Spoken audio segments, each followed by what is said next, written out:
Bismillahirrahmanirrahim. Assalamualaikum. Hari ini kita akan bincang tentang ulang kaji latihan bab 2 ni. Ada soalan subjektif, kita akan bincang lah jawapan dia ya. Jadi kita tengok soalan ni. Soalan ni ada nombor 2. Dia kata Alisha menjalankan satu eksperimen. Selalu kalau dapat soalan subjektif, tengok untuk. Ada ayat untuk ni. Kan ada ayat untuk. Dan selepas ayat untuk tu gariskan. Gariskan. Itulah selalunya dia punya poin penting dia lah dalam soalan tu. Mengkaji kesan fosforus terhadap pertumbuhan pokok bunga. Dia guna kaedah aeroponik, iaitu dia sembur je larutan baja yang berbeza pada pokok bunga R dan pokok bunga S seminggu 2 kali. Okey. Soalan A dikata berdasarkan pemerhatian anda, apa beza pokok R dengan S? Okey, selalunya kalau ditanya berdasarkan pemerhatian, apa yang kita boleh nampak daripada gambar? Yang pertama apa? Senang. Ini kecil. Betul tak pokok ni? Pokok ni kecil. Pokok ni besar. Lagi satu, nak tengok apa pula? Ni tak ada bunga. Tapi pokok S ada bunga. Kemudian kita boleh tengok akar. Akar pokok S besar. Akar dia. Tapi ini akar dia kecil. Lagi satu pertumbuhan lah. Tinggi pokok. Ini rendah. Ini lebih tinggi kan. Jadi kita boleh cakap pokok R ni macam agak terbantut. Okey, tapi pokok S ni dia tumbuh dengan tinggi kan. Jadi kalau awak boleh pilih lah mana satu. Mana satu daripada senarai semua ni. Awak boleh pilih. Yang ni besar ke, nak cakap pasal bunga ke, pasal akar ke, pasal tinggi ke. Contoh kita pilih satu. Okey, cikgu pilih pokok S mempunyai akar yang lebih banyak. Boleh cakap macam tu. Daripada pokok S. Pokok R. Okey, selesai. Soalan 2A. Senang kan? Okey, next kita tengok soalan 2B. Dia suruh kena pasti jenis larutan baja yang digunakan pada pokok bunga R dan S. Dia dah bagi tahu dalam soalan, dia kata dia guna baja apa? Baja yang berbeza. Apa yang berbezanya? Kita tengok balik soalan tadi untuk mengkaji kesan fosforus dekat sini. Maksudnya baja tu ada fosforus. Jadi kita boleh simpulkan bahawa satu ni tak ada baja. Sebab tu dia terbantut dan tak subur yang ni. Yang R ni. Tapi S ni dia yang ada dia ada baja. Dia nak compare. Katakan pokok ni, pokok keembung ni, kalau kita letak baja fosforus dengan tak letak baja, ada beza tak? Ada beza. Itu yang kita nampak dekat gambar tu kan.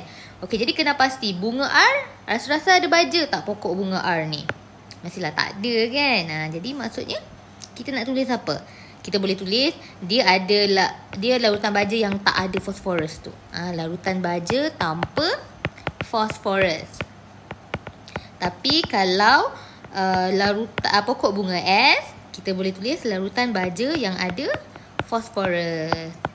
Larutan baja dengan fosforus.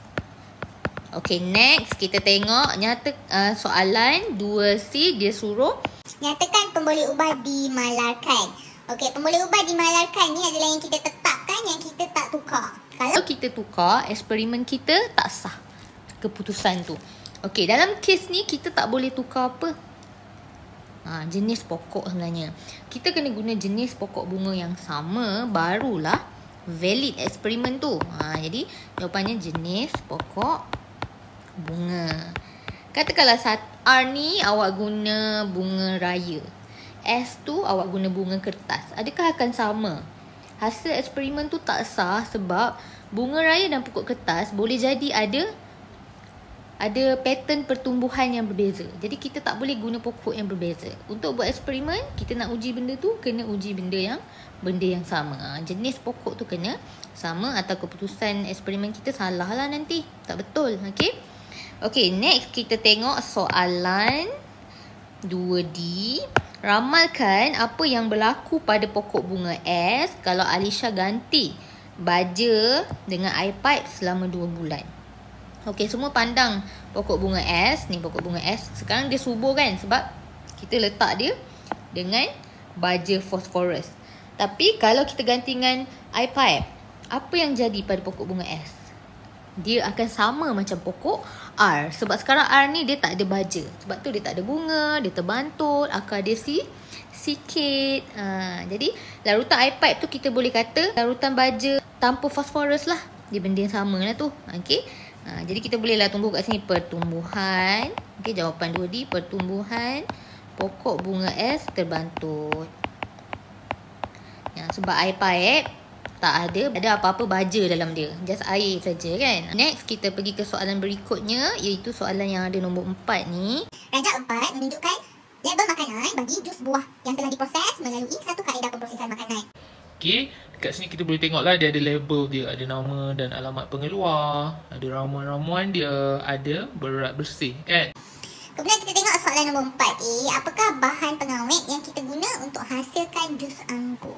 Macam nak tahu? Awak tengok balik dekat dia punya ramuan dekat sini. Segala maklumat dia dekat sini. Kat ramuan tu nombor 2 tu dia ada tulis. Ada parti jus anggur, ada gula dan asid benzoid. Antara tiga-tiga tu lah, ya, awak rasa mana satu adalah bahan pengawet? Jawapan dia adalah gula ataupun asid benzoid. Gula dan asid benzoid adalah bahan pengawet. Tapi cikgu rasa mesti ramai tulis asid benzoid kan. Okey. Next, 4B. Nyatakan maklumat yang tak ditunjukkan pada label makanan dalam rajam 4. Seperti yang diperuntukkan dalam Peraturan-Peraturan Makanan 1985. Okey, awak kena semak balik nota. Memang dalam peraturan-peraturan makanan, dia ada benda yang perlu diletakkan pada label makanan. Okey, kalau tak ada kira salah lah. Okey, untuk soalan ni yang tak adanya adalah Tarikh luput. Tak ada expired date. Penting expired date ni. Okey. Tarikh luput. Kemudian soalan 4C. Apakah kaedah pemprosesan makanan yang kita gunakan untuk buat jus anggur ni? Kita tengok dululah dia jenis pembungkusan dia. Yang ini jus anggur ni dia dalam apa? Dalam kotak kan. Jadi bila dalam kotak selalunya kita akan guna teknik pempasturan. Macam susu. Okey, pempasturan. Kemudian kita tengok berdasarkan 4D ya, berdasarkan kaedah di 4C, nyatakan suhu dan tempoh pemanasan bagi makanan tersebut. Okey. Pempasturan ni pun dia banyak jenis sebenarnya. Okey. Ada satu tu suhu dia kita guna 70 darjah Celsius. Satu lagi kita guna suhu 63 darjah Celsius. Dan tempoh pemanasan pun bergantunglah kepada suhu. Kalau kita guna suhu 72, tempoh pemanasan dia adalah 15 saat. Okey. Kalau kita guna suhu 63 darjah Celsius, tempoh pemanasan dia tu adalah selama 30 minit. Bergantung pada suhu. Okey, next kita tengok. Selain jus buah, soalan 4E selain jus buah, namakan makanan lain yang boleh diproses dengan menggunakan kaedah di 4C. Pasturan mesti semua tahu. Mesti kaitkan dengan susu. Itu saja. Senang kan? Okey, itu saja. Mudah-mudahan ini membantulah supaya awak tak lupa subjek ni. Bye.